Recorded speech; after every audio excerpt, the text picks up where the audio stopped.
As your vice president, I often refer to Israel as America's most cherished ally, and I believe it with all my heart. I was honored to visit Israel many times, to meet with Prime Minister Netanyahu, to visit the Western Wall, witness 4 years of progress toward peace, now shattered by more than a week of unprovoked violence against the people of Israel. The Trump-Pence administration's commitment to Israel was unrivaled. We made that clear to the world through our actions. We brokered historic peace deals in the Middle East. We withdrew from the Iran nuclear deal.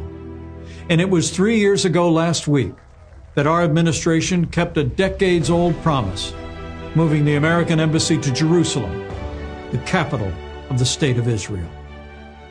But from the moment President Biden took office, all that changed, and the results have reignited violence.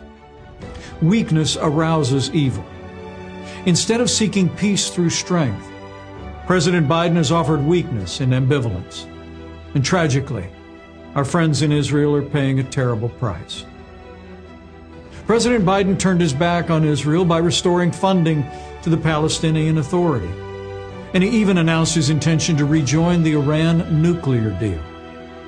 His own press secretary couldn't even say whether Israel remains an important ally of the United States. Every tepid statement uttered by the Biden-Harris administration is built on a false equivalency between Israel and Hamas. One is a sovereign nation with a legitimate government and a trusted ally. The other, an internationally recognized terrorist organization that has now fired more than 3,000 rockets at Jewish families and businesses in the past week alone. There is no moral equivalency between Israel and the terrorist group Hamas.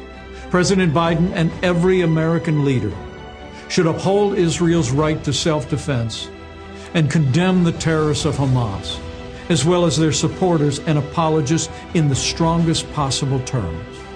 The Trump-Pence administration set the table for lasting peace and an end to the decades-old conflict in the region. President Biden has replaced strength with weakness, moral clarity with confusion, and loyalty with betrayal. In the midst of these unprovoked attacks, let's pray for the peace of Jerusalem. And if the world knows nothing else, let the world know this: America stands with Israel.